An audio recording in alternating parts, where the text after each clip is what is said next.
You have failed the nation. Obasanjo warns Buhari and asks him not to come back for 2019 election. Is this a credible warning, or Obasanjo has started again?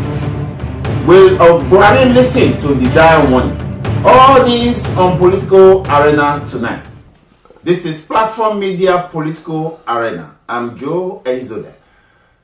Of course, you must have heard that President Obasanjo, former president of Nigeria, has sent warning signs to President Muhammadu Buhari, warning him of the ominous signs on the political terrain in Nigeria. Obasanjo, right or wrong, has poured up political talks across the length and breadth of Nigeria and around the globe. For Nigerians watching outside of Nigeria, President Obasanjo, former president of Nigeria, has sent warning signs to President Muhammadu Buhari, telling him that he is sleeping while the nation burns. And tonight, in the studio with me is my very good friend, Obi Nzadi. Obi, welcome to the program. Thank you very much, Joe. Well, as usual, Obasanjo, I would rather say former president of Nigeria, Olusegun Obasanjo, has poured up what I would call political talk in the political terrain in Nigeria. But let me quickly go back, Obi. In 1998, Obasanjo is fond of writing letters. In 1998, during the SAP crisis, he wrote the president then, General Babangida, telling him that SAP will sap up Nigerians, and telling him that even the economic crisis should have a human face, and therefore that there are alternatives to SAP when Babangida was saying there was no alternative to SAP, and even mentioned that even life has alternative, which is death. After that came who is that? Yar'Adua. When Yar'Adua was convalescing in Saudi Arabia, Obasanjo took a plane and flew to Katsina to go and tell the mother of former President Yar'Adua that his son have no chance of recovery. That, as a matter of fact, should tell the wife to let his husband be and let him die peacefully. And that began the process of people now agitating to say a sick president have to take care of himself and let the substantive vice president take over. And he also wrote to Jonathan. And now, President Muhammadu Buhari, I must tell you, take it or leave it, Obasanjo have a way of warning sitting presidents. And he has not been proven wrong in those series I've given to you. Obasanjo has become an enigma. Your opinion about what Obasanjo has done? Oh, well, you missed out another letter he wrote to Sani Abacha that got him into trouble. Oh, yeah. Thank you.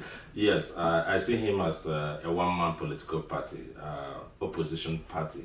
He speaks up when it matters most. He runs a private economy. He doesn't own an oil well. He is not attached to the upfront strength of the Nigerian economy. And he cannot be blackmailed. And he is doing what most of us would want to do, but we don't have the political clout to do it. So he speaks up not just for himself, but for majority of Nigerians about the evils that the government is doing to the Nigerian people. And he should be commended. Okay, Obi, let me also play the devil's advocate as the moderator. The criticism against Obasanjo is that he does not stand on the moral pedestal to criticize sitting presidents. First of all, the corruption he leveled against that President Muhammadu Buhari was not fighting corruption. People are saying that under him, a lot of corruption.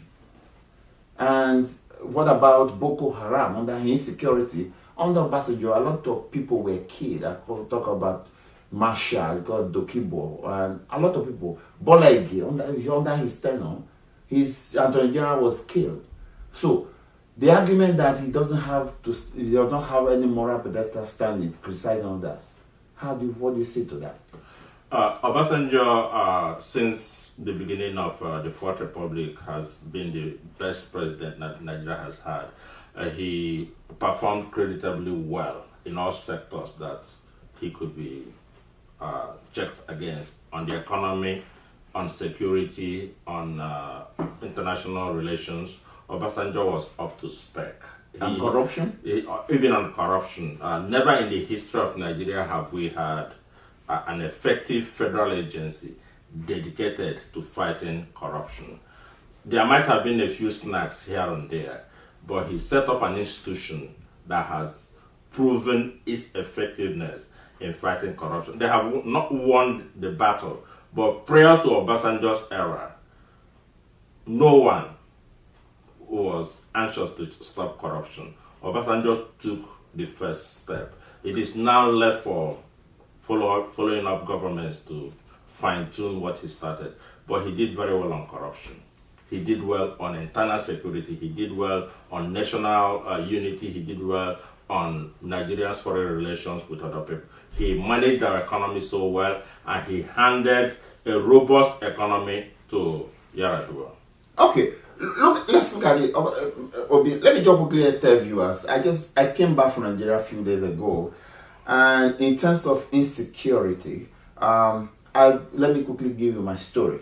I was in Nigeria when this herdsmen invaded a town in Benue State, and 70 people lost their lives, and not even a statement from government, not even a visit from a special envoy, the president or vice president, or any other person. The only high-ranking officer that visited Benue was the chief of army staff and IG.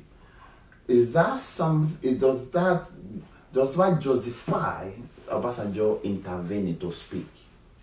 Yes, but this issue had been ongoing for a long time.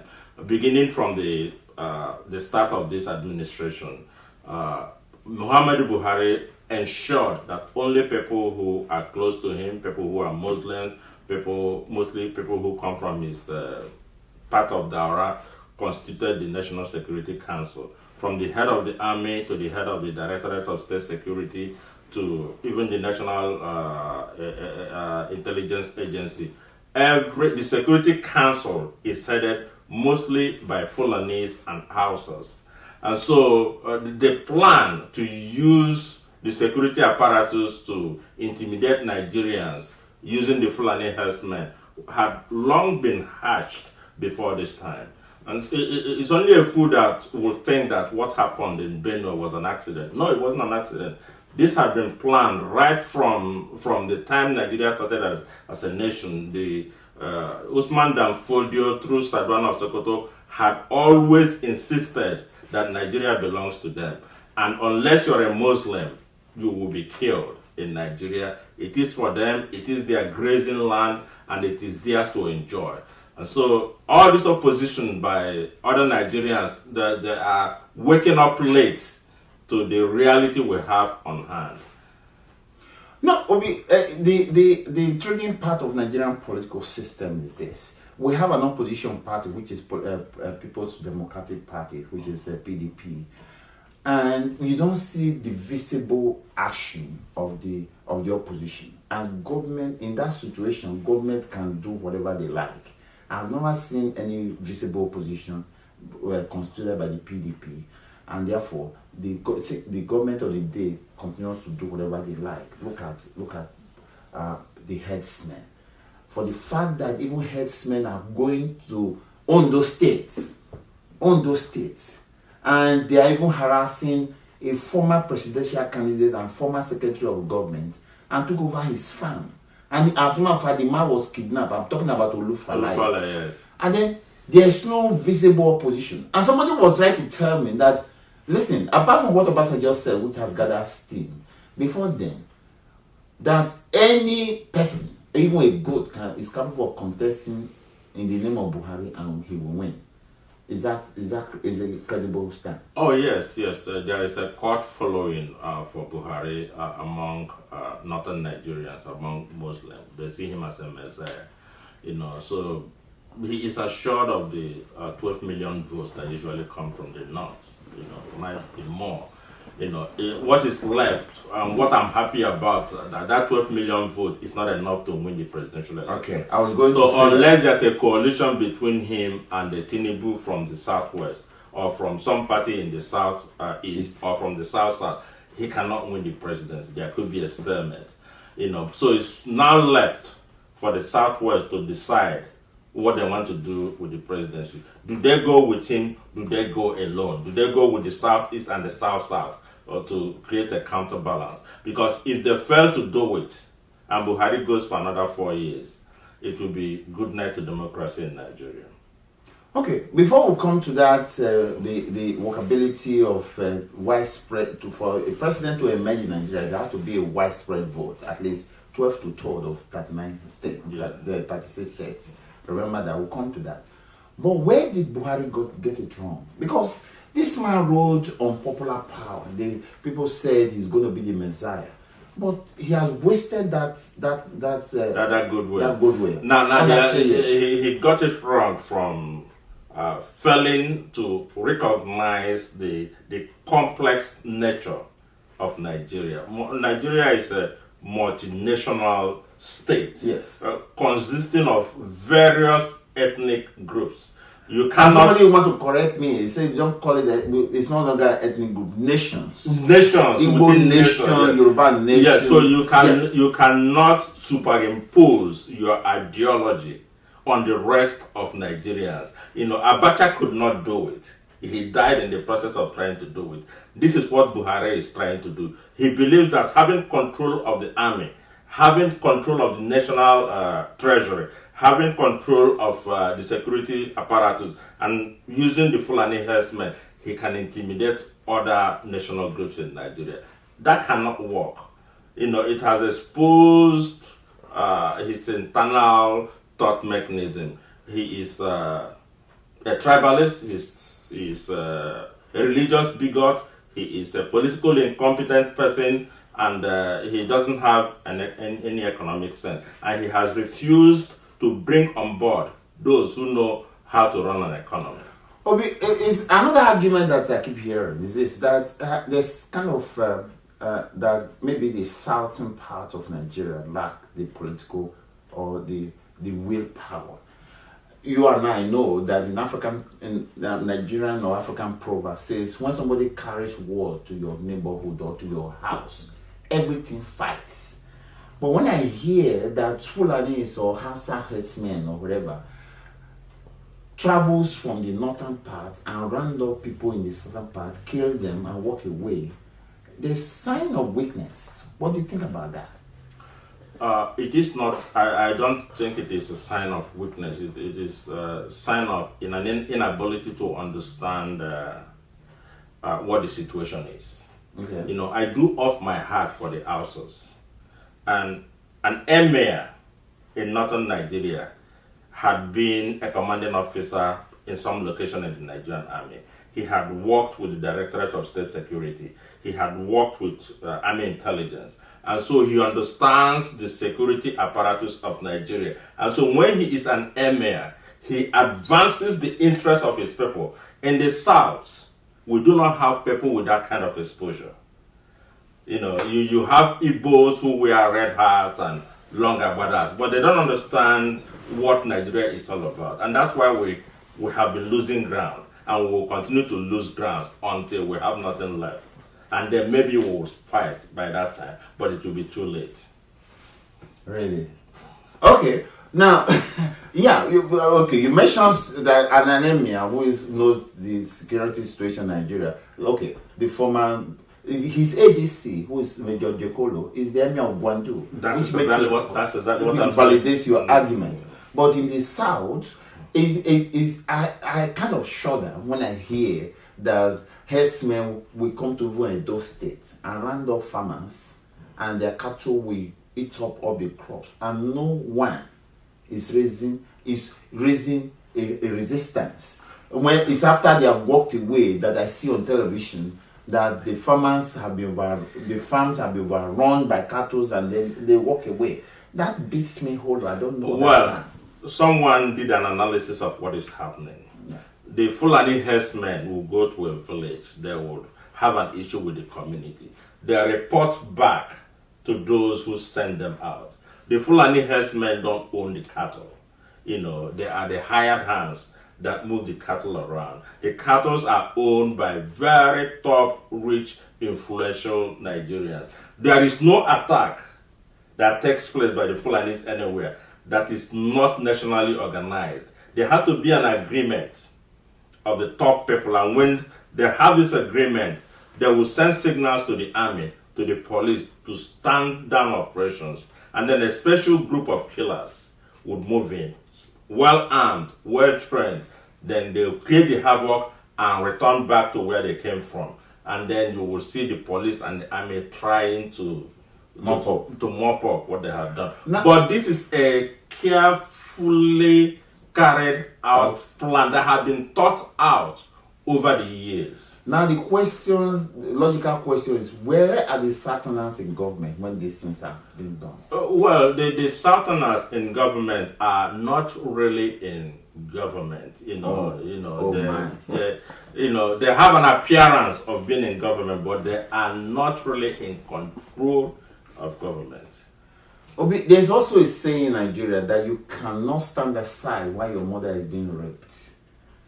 I just mentioned people from the south being in government while their people are being killed and all that, not even a voice. There is a voice, but it cannot speak. You spoke about the opposition being silent. There is no single member of the opposition who is not corrupt, who does not have a case hanging over his head. And if he speaks up, the EFCC will be after him. And so that's why there is the silence. It's there with the people in the parliament, it's there with our governors, it's there with everyone. So the final question will be, will coalition of Nigerians advocated Obasanjo, will it work? Any attempt to change the situation would be a welcome attempt.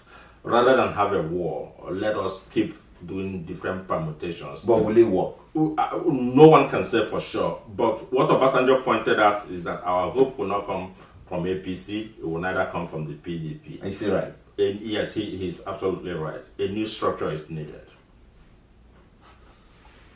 Any hope about Nigerian situation? Well, 180 million people cannot all be foolish. We will salvage the situation. Not all the people can be foolish at the same time. 180 million people can get it wrong. And the Obi's trust is that it can be changed through the will of the people. Yes.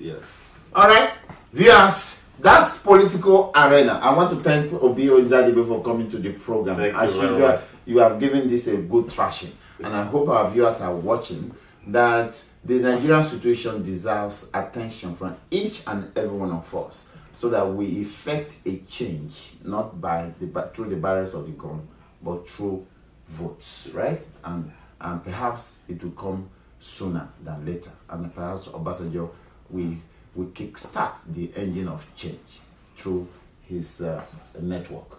Obi, I want to thank you again for coming to the program. Thank you. And viewers, that's a political arena. Obasanjo has poured up political talk and perhaps a political action that will perhaps change Nigeria for good. And with that, I say, have a happy weekend and God bless. Good night.